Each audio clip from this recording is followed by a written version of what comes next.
Third form, यही तो present perfect tense का फॉर्मेशन है। लिखो, जो कार्य अभी अभी या हाल फिलहाल खत्म हुआ हो, action that has finished just now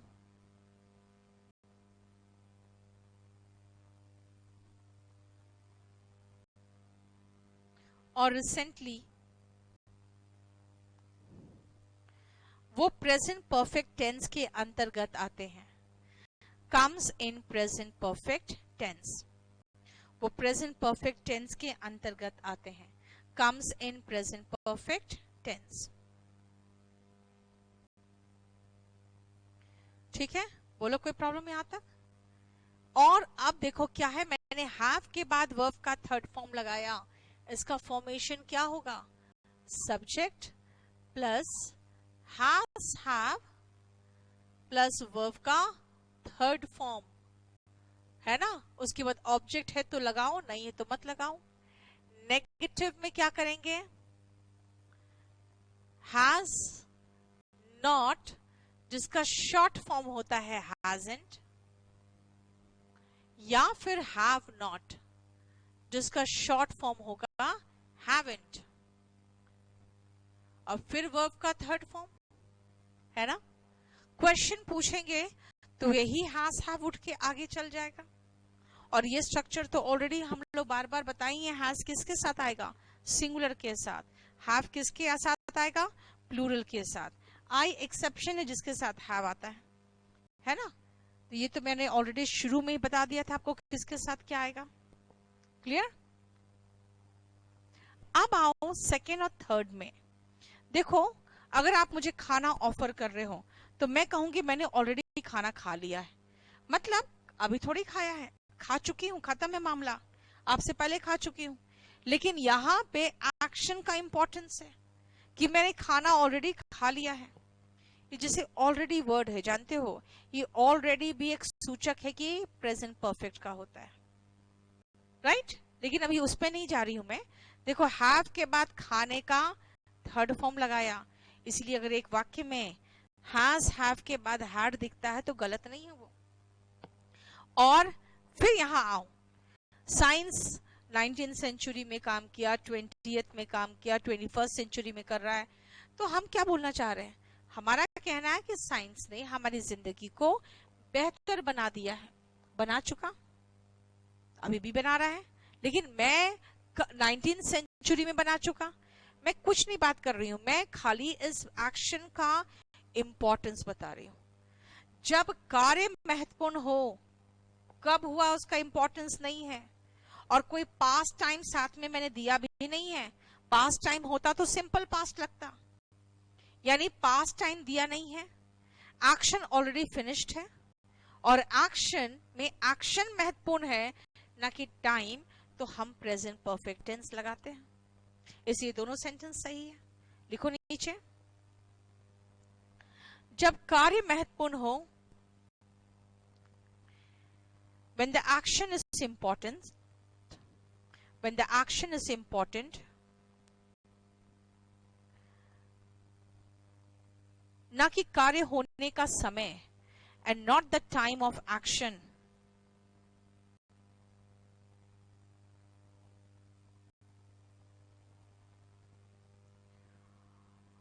और एक्शन कब हुआ उस टाइम का उल्लेख भी नहीं हो, उस पास्ट टाइम का उल्लेख भी नहीं हो। And the past time when the action took place is not given, and the past time when the action took place is not given,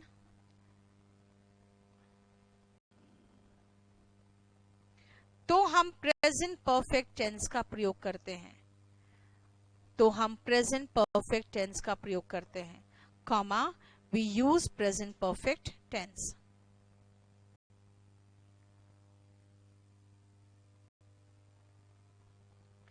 ठीक है,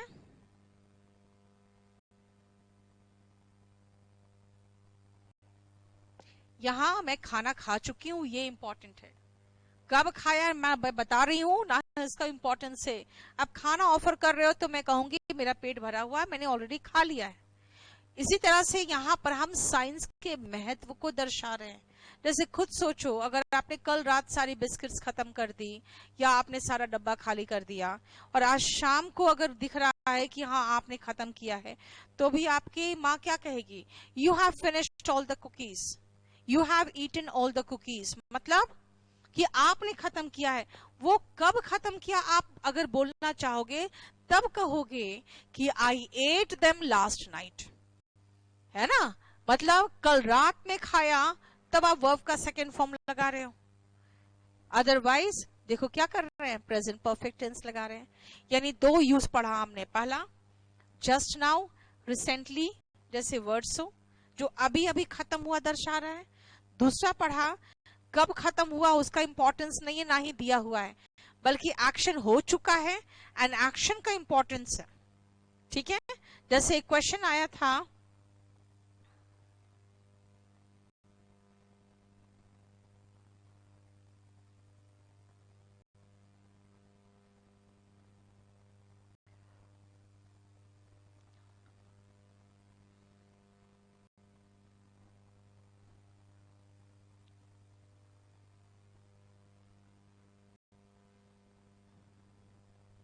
देखो जरा सेंटेंस को।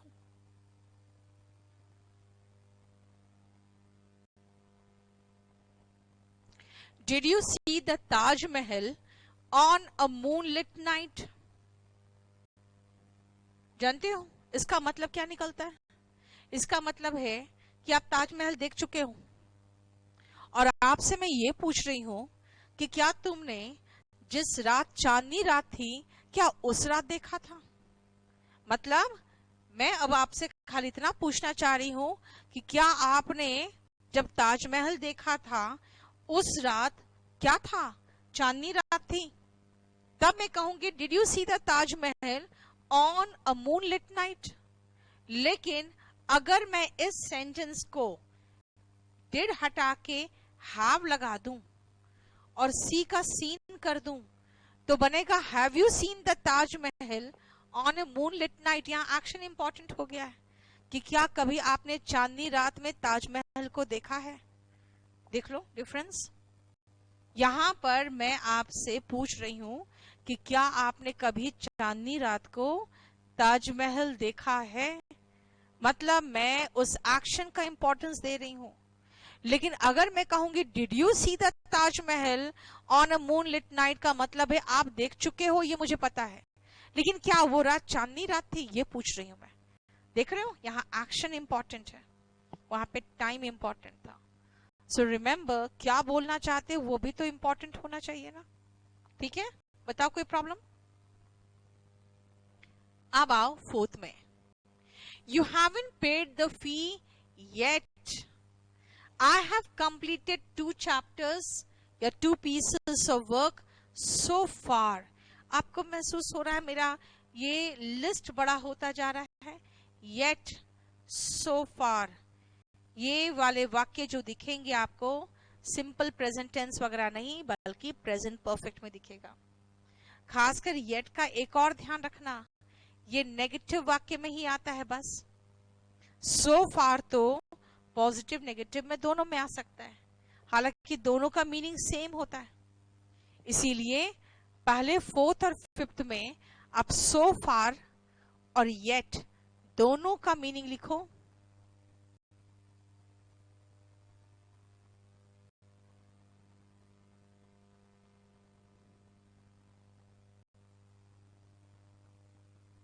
अभी तक, सो फार और येट का मतलब लिखो अभी तक। सो फार और येट का मतलब लिखिए अभी तक।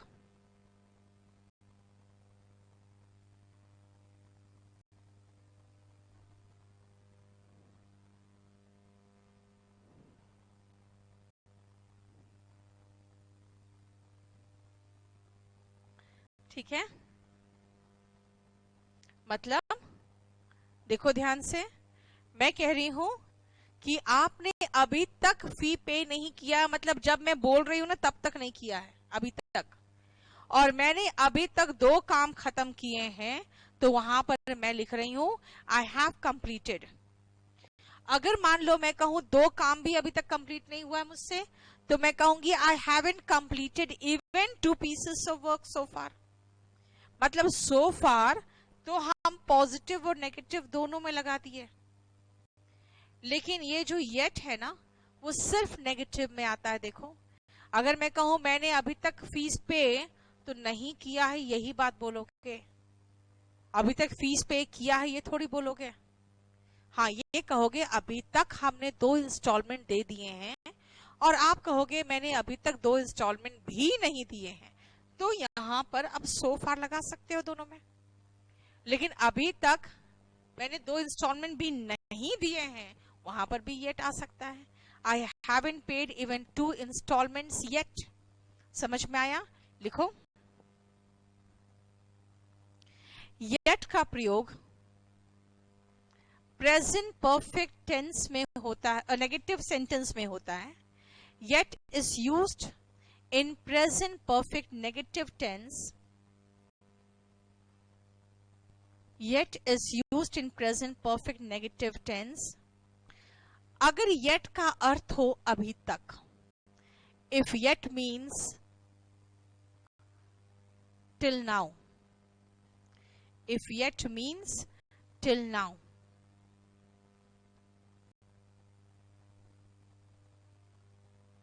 टाइम मेंशन रहेगा उत्पल तो सिंपल पास्ट तो आएगा ही, है ना।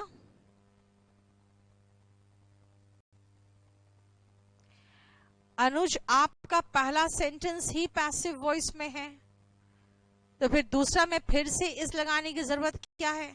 Each word is classified into groups and given, बिल्कुल सही है, क्योंकि इस क्लासिफाइड का ही इस उठा के गिवन में लगा दिया, कोई प्रॉब्लम नहीं था। लेकिन ईच वर्ड के साथ देर नहीं आता। हैज, हैव, हैड और डू डिड का यूज कैसे है?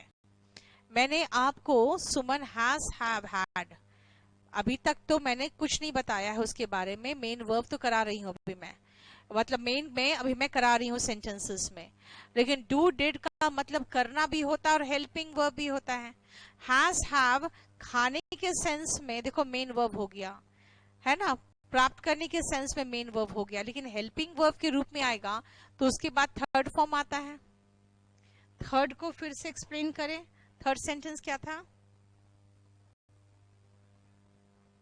Science has made our life better. कब किया है? 19th सेंचुरी में भी किया, 20th में भी किया, लेकिन मैं कह रही हूं एक्शन का इंपॉर्टेंस है, इसलिए पास्ट टाइम ना दिया है ना इंपॉर्टेंट है यहाँ पे। अगर लगा दोगे तो सिंपल पास्ट आएगा, नहीं लगाओगे तो प्रेजेंट परफेक्ट आएगा। Did you see the Taj Mahal में दोनों सही है, लेकिन दोनों का डिफरेंस है। Have you seen the Taj Mahal on A moonlit night का मतलब है कि यहाँ पे एक्शन का इंपॉर्टेंस है।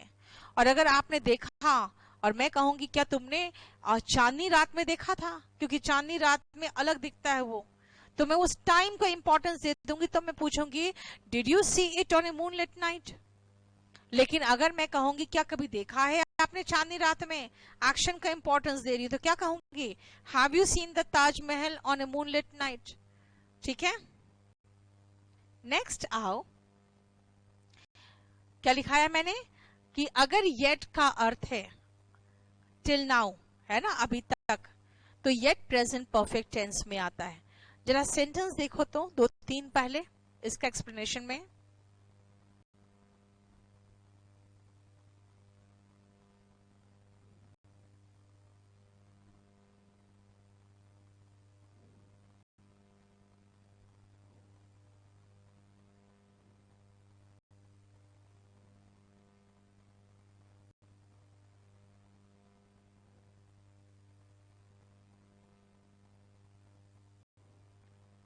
पहले ये लिखो,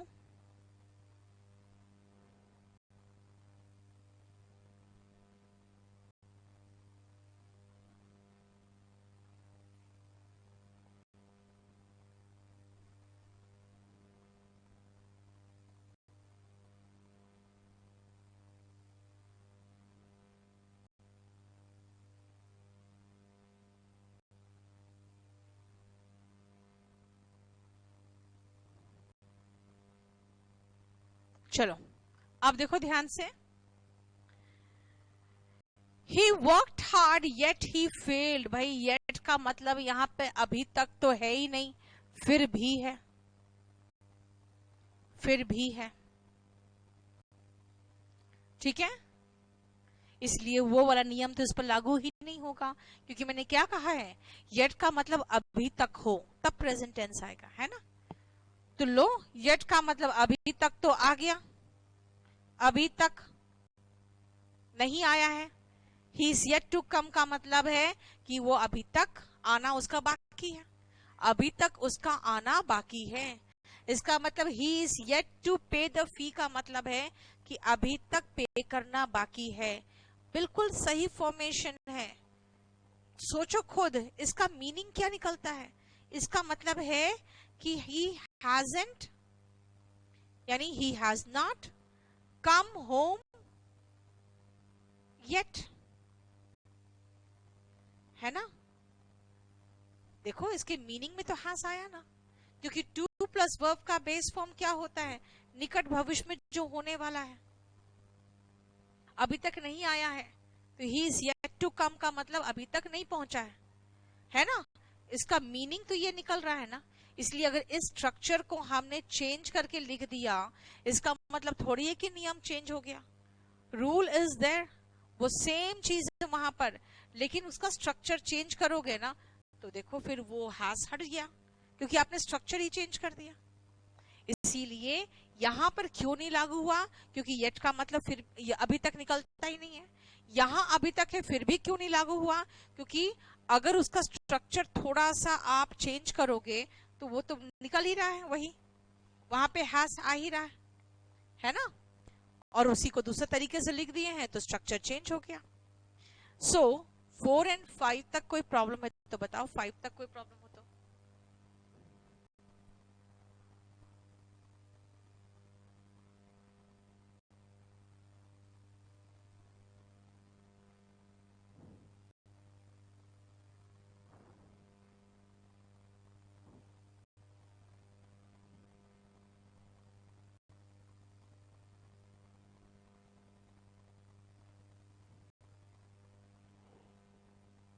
अब आओ, no one has seen her since she met me last. अब जरा ध्यान से देखना क्या मैंने कहा, since she met me last, she met simple past, उसके बाद उसे किसी ने नहीं देखा है, प्रेजेंट परफेक्ट। सिक्स्थ का स्ट्रक्चर है ये, देखो ये सिक्स्थ का स्ट्रक्चर है।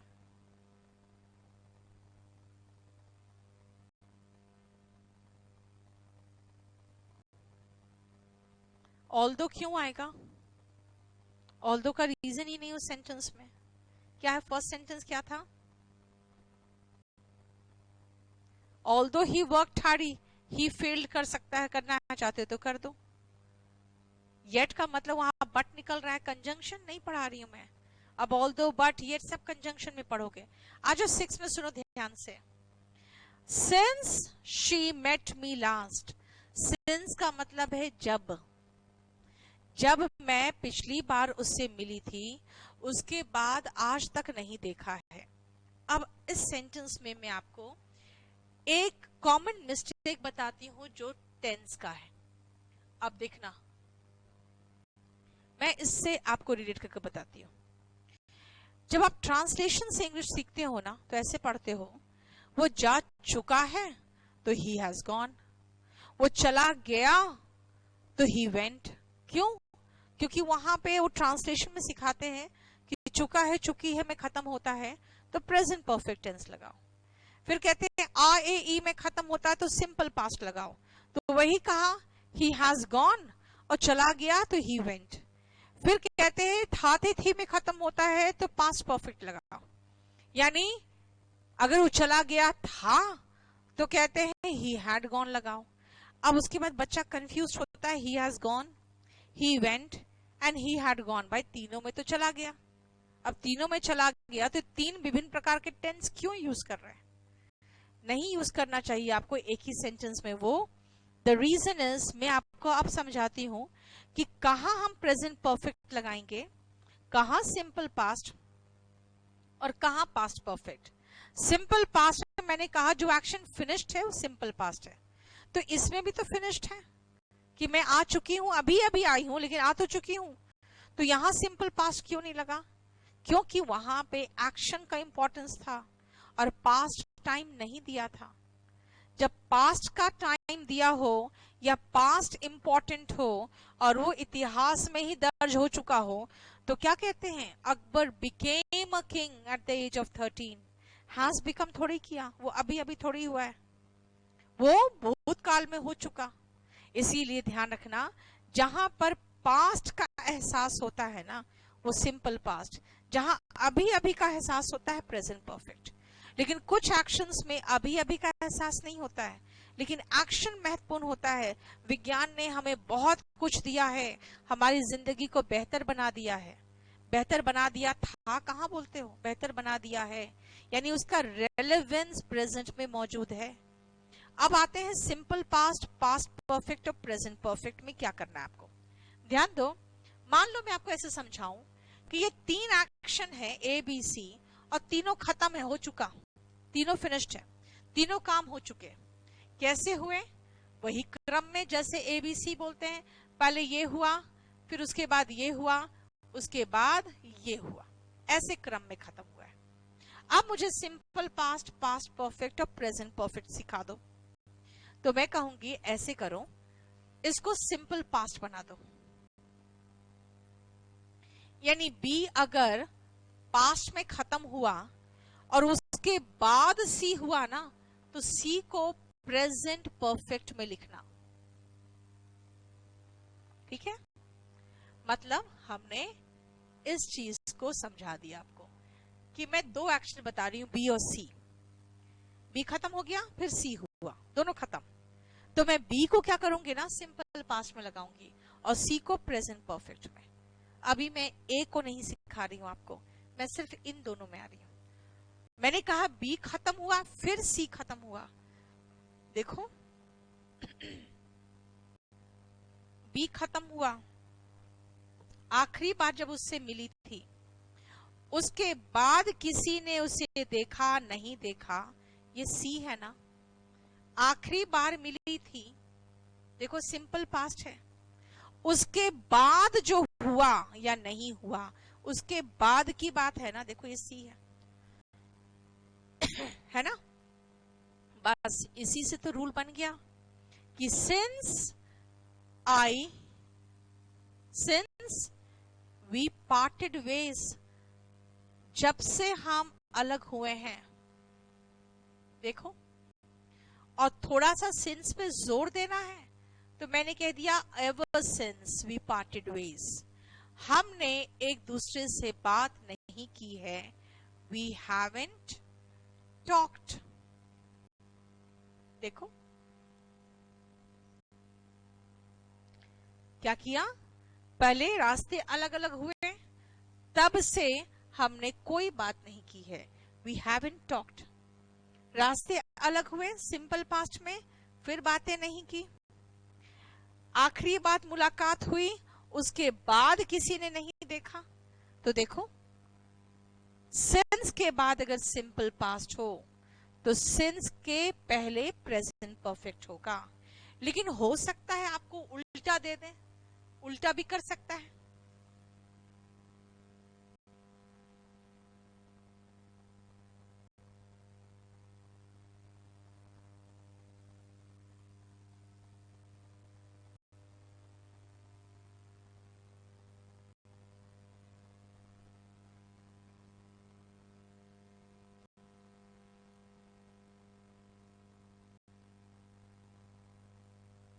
देखो उल्टा लिख दिया, सिंस वाले भाग को आगे बिठा दिया।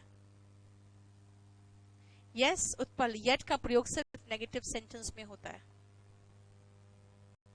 मैंने लिखा भी है किनारे, देखो ना, येट का सिर्फ नेगेटिव में लिखा है।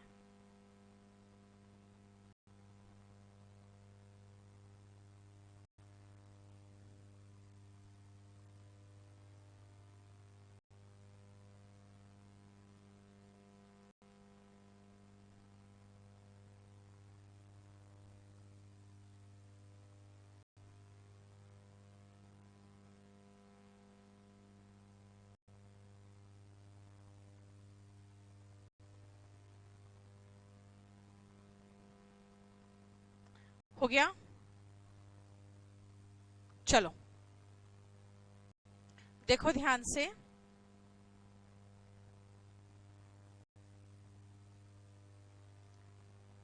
मैंने कहा सिंस के बाद सिंपल पास्ट हो, तो सिंस के पहले, लेकिन बात क्या है ना, यहां पर तो सिंस के पहले कुछ होएगा ही नहीं, तो दूसरे भाग में प्रेजेंट परफेक्ट टेंस होगा।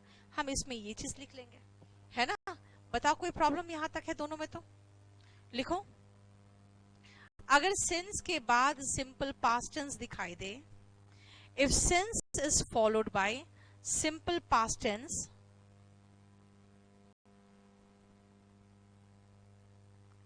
तो दूसरे भाग में प्रेजेंट परफेक्ट टेंस होगा।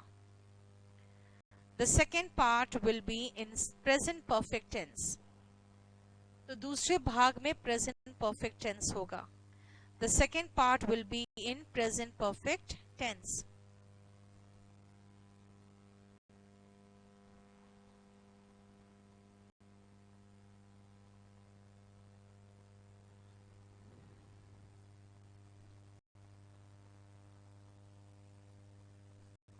ठीक है, ये ध्यान रखना, ये बहुत इंपॉर्टेंट पोर्शन है, क्योंकि आप कंफ्यूज रहते हो कि ये है क्या। अब चलो मैं आपको दूसरे तरीके से समझा दूं।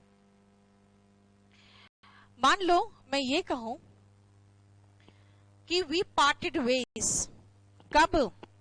मान लो 2010 में आप किसी से अलग हुए, तो सिंस के बाद अगर टाइम दिया हो ना, तो देखो उस समय से लेकर आज तक बात नहीं हुआ, तो हम कहते हैं उस समय से लेकर आज तक की बात होती है, तो प्रेजेंट परफेक्ट टेंस आता है। इसको आप प्रेजेंट परफेक्ट में पढ़ रहे हो, इसको परफेक्ट कॉन्टिन्यूअस के साथ भी पढ़ाऊंगी मैं आपको, इसलिए मैं इसको अभी इस चीज पर जोर नहीं दे रही हूँ। बस खाली इतना पे जोर दे रही हूँ कि सिंस के बाद अगर सिंपल पास्ट हो, तो जो भी दूसरा भाग होगा उसमें प्रेजेंट परफेक्ट टेंस होगा। ठीक है, लेकिन मान लो मैं इसके बदले में, प्रेजेंट परफेक्ट में के बदले में एक संभावना वाला मॉडल यानी में लगा दिया और फिर उसके बाद परफेक्ट फॉर्म यूज कर दिया, तो क्या गलत है? देखो जैसे क्या है ना, आपको मैं समझाती हूँ एक छोटी सी चीज। जैसे देखते हो अभी भी पुलिस जो है दाऊद इब्राहिम का वही फोटो जो 1980s का था, वो वर्ल्ड कप बैठ के देख रहा था, उसका ही फोटो लेके अभी तक घूम रही है कि हाँ देखो ऐसा था दाऊद इब्राहिम। भाई 20-30-40 साल बीत चुके हैं, अब वो बूढ़ा हो चुका होगा, जरूर से हो चुका होगा, तो सामने से भी गुजर जाए तो पहचानोगे नहीं भाई। ही मस्ट हैव ग्रोन ओल्ड, बहुत संभावना है, since our police saw him last, है ना? और मैं अगर ऐसे संभावना बताना चाहूं तो क्या कहूंगी? ही मे हैव ग्रोन ओल्ड। सो अगर सिंस के बाद सिंपल पास्ट हो और सिंस के पहले प्रेजेंट परफेक्ट तो चलेगा, लेकिन अगर वाक्य संभावना का हो तो फिर प्रेजेंट परफेक्ट की जगह पे वो संभावना वाला जो मॉडल होता है ना, ही मस्ट हो गया, शायद बूढ़ा हो चुका होगा, he might have grown old, ये भी तो हो सकता है ना?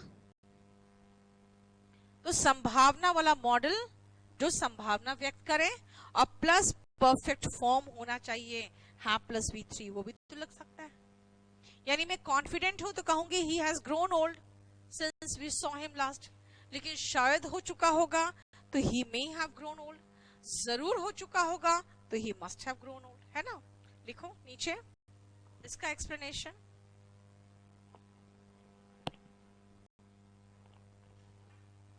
अगर सिंस के बाद सिंपल पास्ट टेंस हो, if since is followed by simple past tense,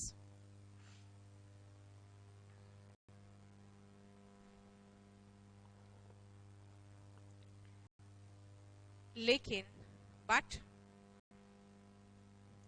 दूसरे भाग में संभावना व्यक्त हो, but the other part has a possibility, but दूसरे भाग में संभावना व्यक्त हो but the other part has a possibility,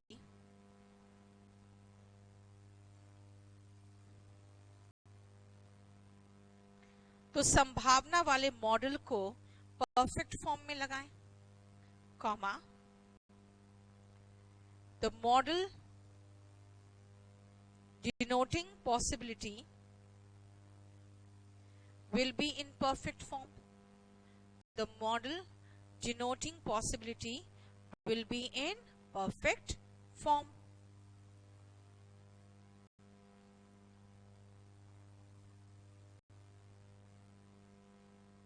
बोलो कोई प्रॉब्लम यहां तक?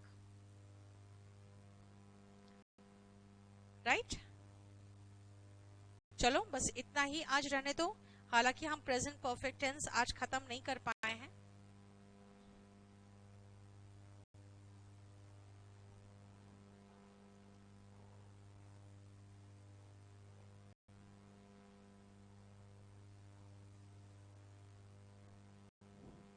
कोई क्वेश्चन पूछना है तो पूछ लो।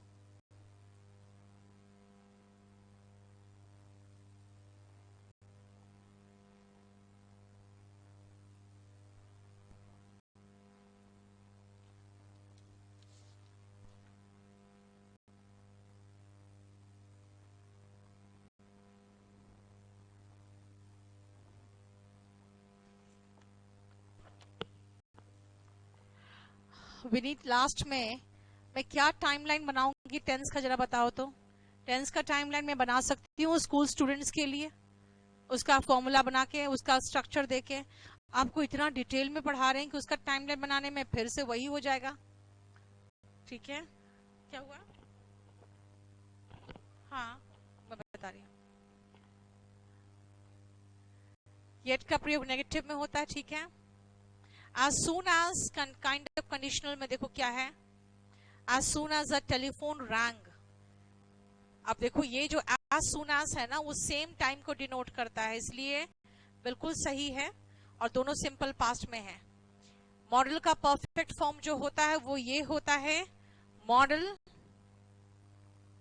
प्लस हैव प्लस V3, ये होता है। ये आपके ऑलरेडी केडी लाइव में वो कैब की शीट दी हुई है, और हम जो वो कैब की शीट करा रहे हैं वो 6 नंबर करा रही हूं मैं।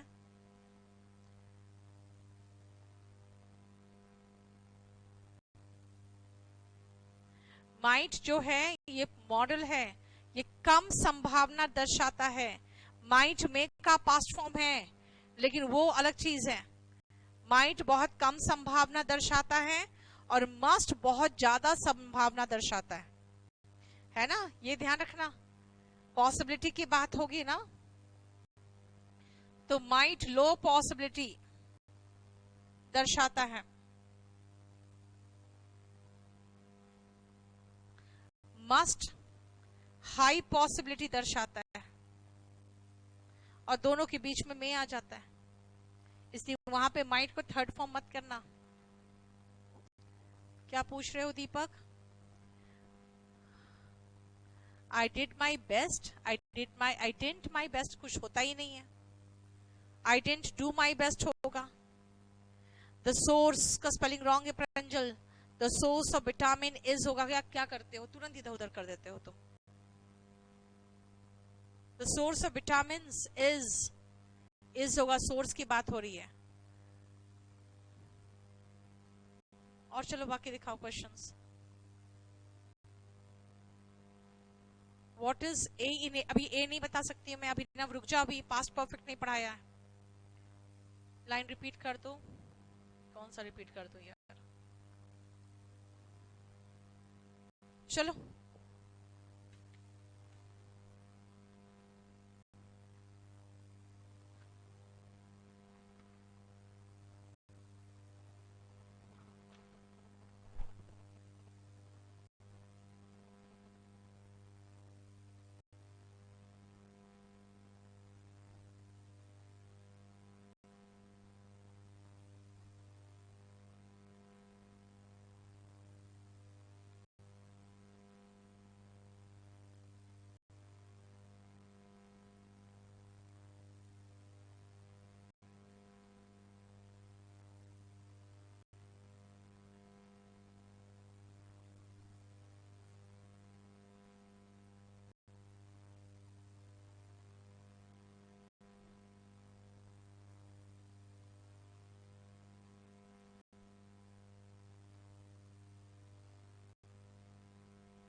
आ जाओ शीट नंबर 6 में।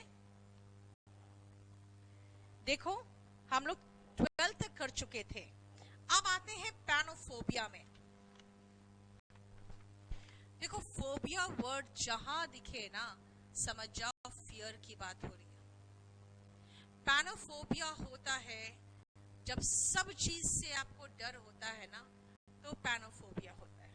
यानी पैनोफोबिया इज फियर ऑफ एवरीथिंग, सब चीज से डर। पैनोफोबिया, सभी चीजों से डर होगा तो पैनोफोबिया होगा। ठीक है,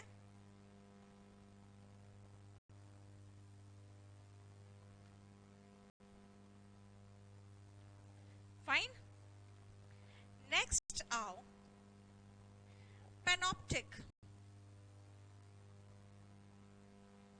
ये जो ऑप्टिक वर्ड ध्यान रखना, ये आपके आई से रिलेटेड है, विजन से रिलेटेड है। ऑप्टिक है ना, ऑप्टिक नर्व्स होते हैं आंख के अंदर। तो पैनॉप्टिक होता है, ये भी एडजेक्टिव है, ये तो नाउन है पैनोफोबिया, ये एडजेक्टिव है। क्या है पैनॉप्टिक? Making everything visible.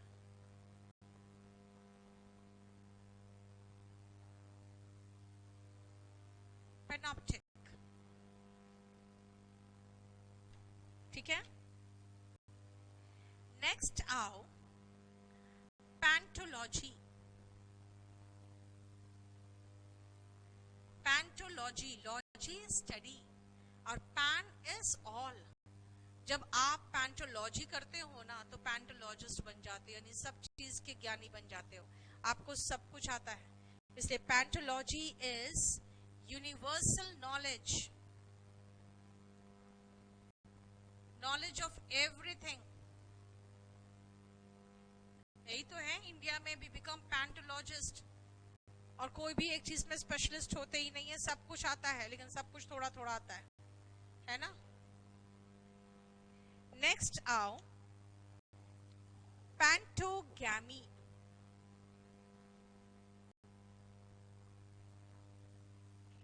ये जो वर्ड गैमी है, जहां आ जाए समझ जाओ शादी की बात हो रही है।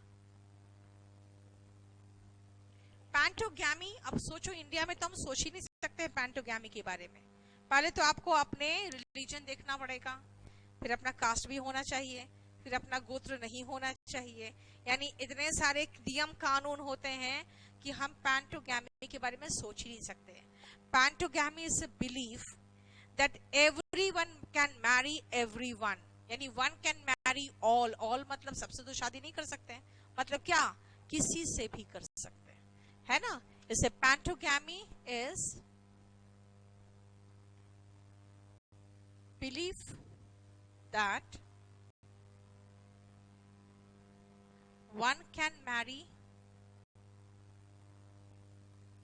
anyone। Like pantogamy is not allowed in our country or religion। ठीक है, ये लोग विश्वास करते हैं कि आदम एंड ईव के जो संतान थे वो भी तो भाई बहन ही थे, इसलिए आप किसी से भी शादी करो, it is some or other way related to your family only. इसीलिए अपने सिबलिंग्स, इमीडिएट सिबलिंग्स को छोड़कर सब में शादी हो जाती है कुछ धर्मों में, because they are pentagamists, they can marry anyone। लेकिन बाद में उनके धर्म में भी बहुत सारे पाबंदी लगने लगे, तो वो डिफरेंट चीज है। इसलिए ये बिलीफ होता है कि कोई व्यक्ति किसी से भी शादी कर सकता है। 17th में ऑलरेडी करा चुकी हूं आपको पैंटिसोक्रेसी को आर्की के साथ। अब आते हैं पैनर्जी। देखो ये अर्जी बना है अर्ज से, और अर्ज वर्ड का डिक्शनरी में मीनिंग देखोगे तो उसका मतलब होता है इच्छा।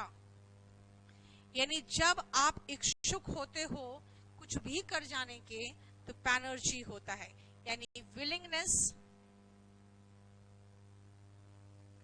टू डू ऑल, सब कुछ करने की जो इच्छा होती है वो पैनर्जी होता है।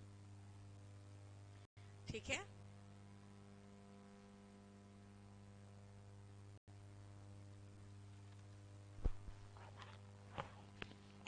क्लियर? बोलो कोई प्रॉब्लम यहां तक?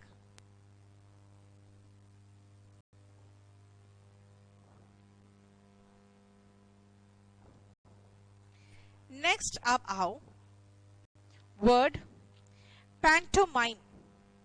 देखो ये जो पैंटो वर्ड है ना, अगर ये नहीं भी लगाओ तो भी चलेगा, क्योंकि माइम और पैंटोमाइम दोनों का मीनिंग सेम है लगभग। माइम इज एन आर्ट जिसमें आप मुंह तो बंद रखते हो, लेकिन चेहरे का जो एक्सप्रेशन होता है, अपने जो एक्शंस होते हैं, भाव भंगिमा जो होता है ना, उससे वो सब कुछ व्यक्त करता है। सो एक हिंदी में वर्ड है ना, मूक अभिनय, जब चुप रह के सब कुछ। चार्ली चैपलिन वगैरह बहुत अच्छे हैं उसमें मूवीज में आप देखोगे सब कुछ वो एक्शन से बोल देता है बिना कुछ बोले। जैसे आजकल देखते हो मिस्टर बीन जो है आता है ना, मिस्टर बीन में, उसमें आप देखोगे उसमें भी पैंटोमाइम ही है उसका, मतलब ही expresses all without speaking anything, है ना। An art that expresses all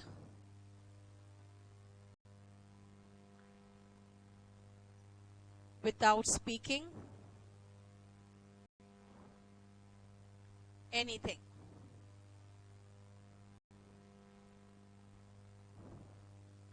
जब वो कुछ नहीं बोलता है और वो एक्सप्रेस सब कुछ कर देता है, all, that is pantomime. Mister beans है, चार्ली चैपलिन है, ये सब चीजों में आप देखोगे, ये सब प्रोग्राम्स में आप देखोगे। I do not do my work, दोनों में वर्ब और मेन वर्ब दोनों है, कैसे होगा मैम? प्रियराज आप क्वेश्चन जो पूछ रहे हो वो आप हेल्पिंग वर्ब और मेन वर्ब का डू का पूछ रहे हो। अब ये बताओ क्या बताऊं मैं? नॉट के पहले हेल्पिंग वर्ब है डू, नॉट के बाद मेन वर्ब है, ठीक है। नॉट के पहले हेल्पिंग वर्ब आता है, ये मैंने आपको फर्स्ट क्लास टेंस का भी बताया है आपको। 20 में आओ, पैनोरामा। पैन मतलब ऑल होता है और होरामा का मतलब व्यू होता है। सो पैनोरामा इज वाइड व्यू, बहुत दूर दूर तक पूरा सब कुछ आपको दिखाई दे रहा है, वाइड व्यू, दूर दूर तक जो नजारा देखते हो, दैट इज द पैनोरामा, ठीक है। मतलब व्यू ऑल, सब कुछ दिख रहा है दूर दूर तक, ठीक है। अब हमारा पैन से रिलेटेड कितने वर्ड से देख लो, 20 वर्ड से सिर्फ एक रूट पैन से रिलेटेड। अब आते हैं हम लोग इडियम्स एंड फ्रेजेस में, और सबसे पहला है QUWER, क्यूर फिश। क्यूर का मतलब तो स्ट्रेंज होता है ना, लेकिन क्यूर फिश जो होते हैं वो होते हैं जो स्ट्रेंज पर्सन होंगे ना, अजीब सा व्यक्ति, उनको हम क्यूर फिश कह देते हैं। इसलिए आओ 21 में क्यूर फिश का मतलब हुआ स्ट्रेंज पर्सन,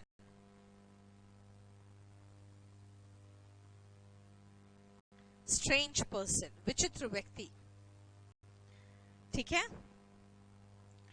22 आओ, शैंक्स पॉनी। देखो शैंक्स वर्ड जो है ना, आपके जो घुटने के नीचे का भाग होता है ना, पीछे से देखो कि मांसल भाग होता है ना, उसको शैंक कहते हैं। और पॉनी का मतलब घोड़ी होता है। जब आप पैर पे ही चल के भाग रहे हो या जा रहे हो कहीं, तो कहते हैं I go to school on shanks pony, इसका मतलब पैदल, ऑन फुट। शैंक्स क्या कहा? घुटनों के नीचे का भाग जो मांसल होता है, और पॉनी का मतलब घोड़ी। अब इडियम्स एंड फ्रेजेस तो कुछ और ही मीनिंग देगा ना, यानी पैरों को ही अपना इस्तेमाल कर रहे हो आप चलने के लिए। नेक्स्ट आओ, वन ट्रिक पॉनी। पॉनी पे आ गए हम, उसी पर रिलेटेड इडियम्स कर रहे हैं। अब आप देखते हो, अगर कभी किसी को, जैसे अगर मुझे ही आप कहोगे कि आप कोई और बिजनेस करो, कुछ और काम देख लो, तो अगर मैं सोचूंगी भी तो मुझे कुछ नहीं आता और करना, तो मैं कहूंगी I know nothing accept teaching and writing, I am one trick pony. इसका मतलब है मुझे सिर्फ एक ही चीज आता है। तो एक घोड़ा या एक घोड़ी जो एक ही काम कर सकता है, तो उसमें क्या होता था, पहले वो वन ट्रिक पॉनी कहलाता था, कि वो सिर्फ एक ही काम कर सकता है ना। वैसे कोई एक व्यक्ति जो सिर्फ एक ही स्किल जानता है, उसको वन ट्रिक पॉनी कहेंगे। A person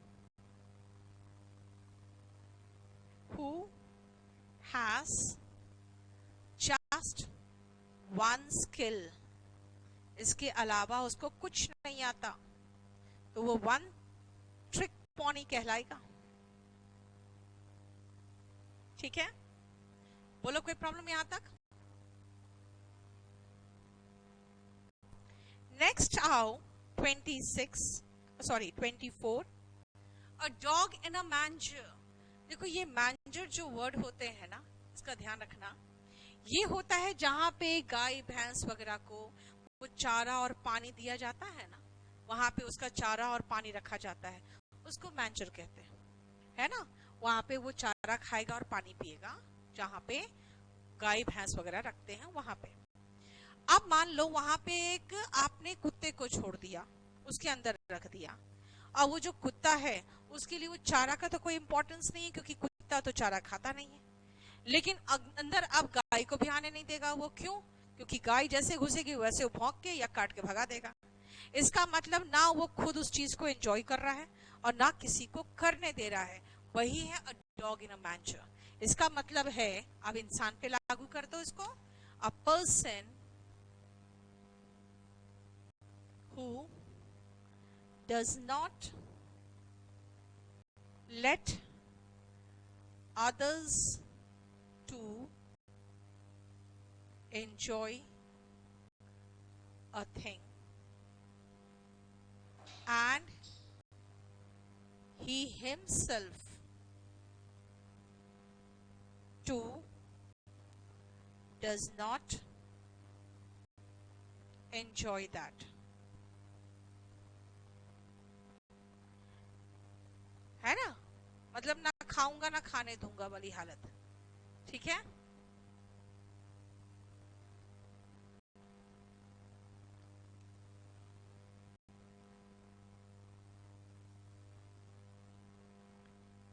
clear? बोलो कोई प्रॉब्लम? अब आओ, sorry, dog in the manager का ये 24 था। अब आओ 25, अ डॉग विथ 2 टेल्स। अब देखते हो कुत्ते को जब अपना टेल हिलाता है तो इतनी तेजी से हिलाता है, पता ही नहीं चलता है कि एक है कि 2 टेल है, क्योंकि वो इतनी तेजी से हिलाएगा लगेगा जैसे उसके 2 टेल दिख रहे हैं आपको दोनों तरफ, है ना। अ डॉग विथ 2 टेल्स का तभी वो हिलाता है तेजी से पूंछ जब बहुत खुश होता है। इसलिए अगर आपको भी कोई डॉग विथ 2 टेल्स कहते मतलब समझ जाना अ वेरी हैप्पी पर्सन, कोई बहुत खुश है तो उसको कह देते हैं अ डॉग विथ 2 टेल्स।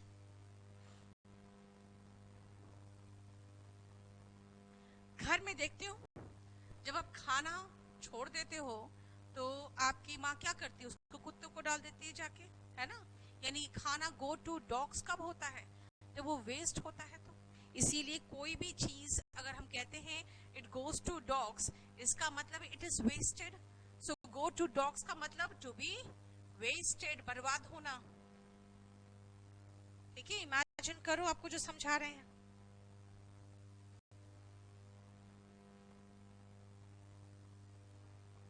अगर मैं ये कहूं every dog has its day, इसका मतलब हर कुत्ते का एक ना एक दिन आता है। मतलब क्या, अगर कुत्ता भी है तो भी उसकी किस्मत में एक ना एक दिन बढ़िया खाना लिखा होता है।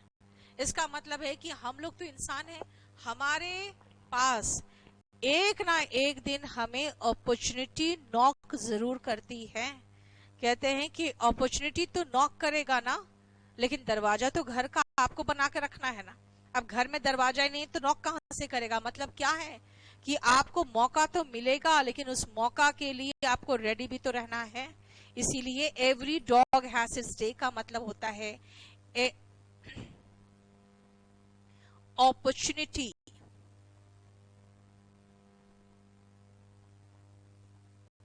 comes to everyone। हर किसी का एक ना एक दिन किस्मत खुलता ही है, भले आपको तैयार रहना है, ये आपको ध्यान रखना है। रेन कैट्स एंड डॉग्स, ध्यान दो वहां पे मैंने कहा rain cats and dogs, rain like cats and dogs नहीं कहा है मैंने, ठीक है ना। To rain cats and dogs का मतलब है टू रेन हेविली, बहुत तेज बारिश होना, रेन हेविली।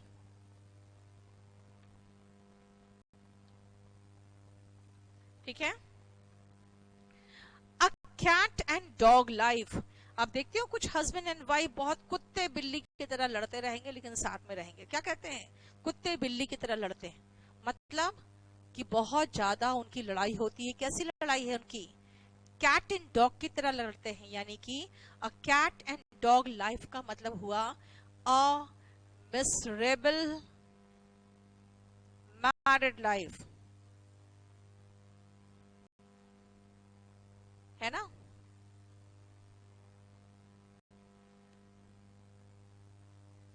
अबाउट 30 में, let the cat out of the bag, जब तक बोरी में वो कैट है ना, देखेंगे कुछ हिल रहा है बोरी के अंदर, क्यूरियोसिटी रहता है अंदर है क्या। अब जब बिल्ली बाहर से निकली उसके बाद अंदर से कहेंगे अच्छा इसके अंदर तो बिल्ली थी, मतलब सारा क्यूरियोसिटी खत्म हो जाता है ना। क्यों? क्योंकि उसने क्या किया, जो सीक्रेट था वो रिवील हो गया। वही सिनोनिम है 31 का भी, स्पिल द बीन्स। 30 और 31 दोनों का मतलब है टू रिवील द सीक्रेट, राज उजागर कर देना, टू रिवील द सीक्रेट, राज उजागर कर देना। बोलो कोई प्रॉब्लम यहां तक? बस इतना ही रहने दे क्या? अच्छा एक सेकेंड, बहुत कम बच गया है, थोड़ा सा बच गया, खत्म ही कर लो। ठीक है, ओके 32 तो रिपीट हो गया, 32 हटा दीजिए, 32 रिपीट है। अब आओ अ वाइल्ड गूस चेज, देखो ध्यान से, अ वाइल्ड गूस चेज 33। वाइल्ड जो गूस होते हैं ना, सफेद सा पंछी होता है, वो इतना ज्यादा तेज भागता है कि उसके पीछे भागोगे तो कभी पकड़ नहीं पाओगे। इसका मतलब उसके पीछे दौड़ के हम क्या करेंगे, सिर्फ थकेंगे। हमारा जो एफर्ट है ना उसका कोई फल नहीं मिलने वाला, क्योंकि उसको आप पकड़ ही नहीं सकते हो। इसलिए अ वाइल्ड गूस चेस का मतलब हुआ अ फ्यूटाइल एफर्ट।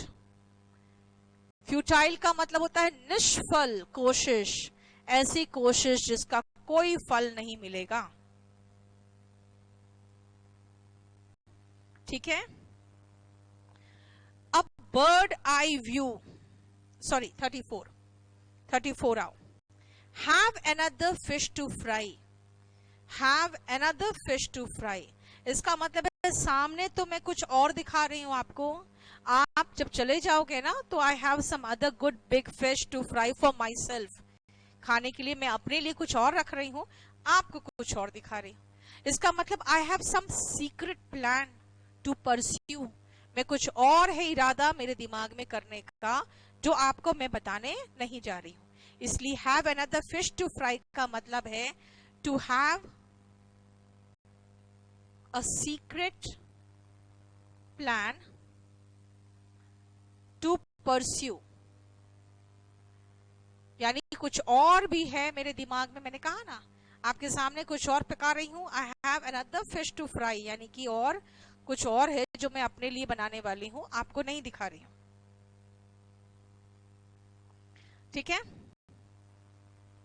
अब बर्ड आई व्यू, जैसे ऊपर से कई बार हम जब स्टूडेंट्स पढ़ते हैं तो मैं एक बार ऊपर से सरसरी तौर पे सबकी कॉपी में नजर लगा देती हूँ, देख लेती हूँ कि इसका कैसा हैंड राइटिंग है, कैसा फ्लो है, ठीक ठाक है कि नहीं। तो एक बार घूमते हुए एक बर्ड आई व्यू कभी कभी टीचर दिखते दे देता है सबके नोट्स पे, that is a general view, bird की तरह ऊपर ही ऊपर, फ्रॉम एवर्ब।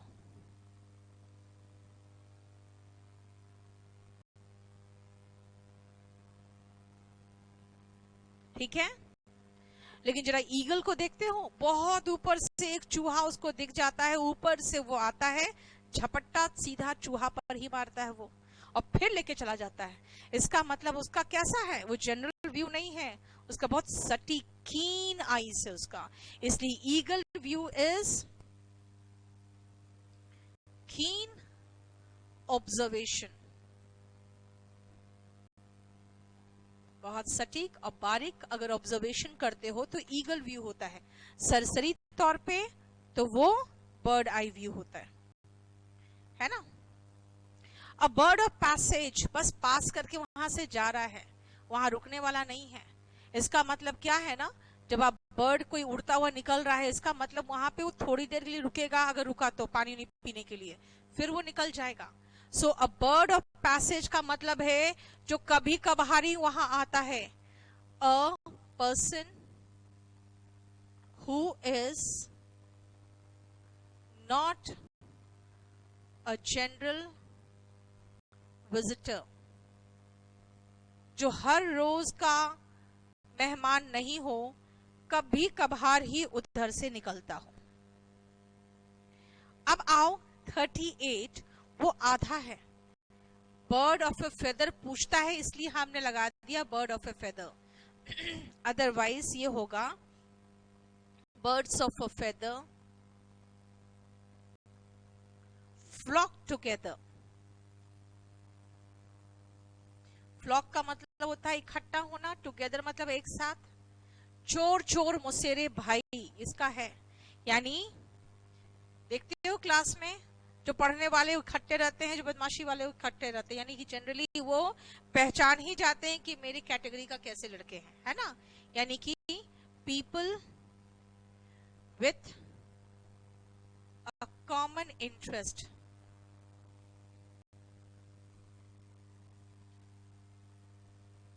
Stay together.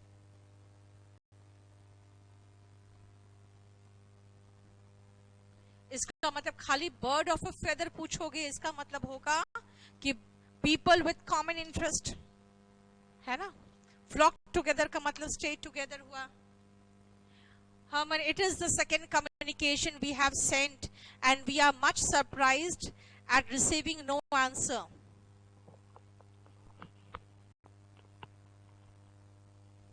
ठीक तो है। इफेक्ट और इफेक्ट का डिफरेंस बताया हुआ है वर्ब में। इफेक्ट हम लोग जनरली नाउन के रूप में यूज करते हैं, हालांकि वर्ब भी है। इफेक्ट वर्ब है असर करना। अब वर्ब बेसिक का देखो लास्ट क्लासेस के, जहां पे कंफ्यूजिंग वर्ब पढ़ाया है मैंने। दीपांशु का देख लो क्या प्रॉब्लम है। यस, नॉट मिमिक की बात नहीं कर रहे हो। मिमिक्री तो करते हो जब किसी का आप नकल कर रहे होते हो, उस समय बोलते हो। माइम मूक अभिनय होता है जब चुप रहते हो, चुप के खाली होके खाली चेहरे के एक्सप्रेशन और हाथ के एक्सप्रेशन से, यानी भाव भंगिमा से, जेस्चर से आप अपना सब कुछ बता देते हो।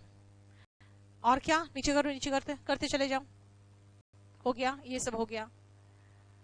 दान और देन, दान होता है कंपैरिजन के लिए, देन मतलब तब होता है। मॉर्निंग में मैंने वर्ब एडवांस खत्म कर दिया है, आपको अगर देखना है तो पूरा एक साथ वर्ब एडवांस कर दूंगी मैं। एक second, I am really disappointed in not having scene. Have के बाद वर्ब का थर्ड फॉर्म आता है Kuldeep, having scene. May have grown नहीं होगा, मे हैव ग्रोन क्यों नहीं होगा, दोनों चाहिए, सही है। मे have grown, must have grown, कुछ भी हो सकता है। हो गया, ये सब करा दिया है। पॉजिटिव वर्ब वगैरह, ऑफलाइन वीडियो का फीचर। ऑफलाइन वीडियो मतलब सिंस और फॉर अभी कराएंगे, अभी नहीं कराया। चलो, थैंक यू।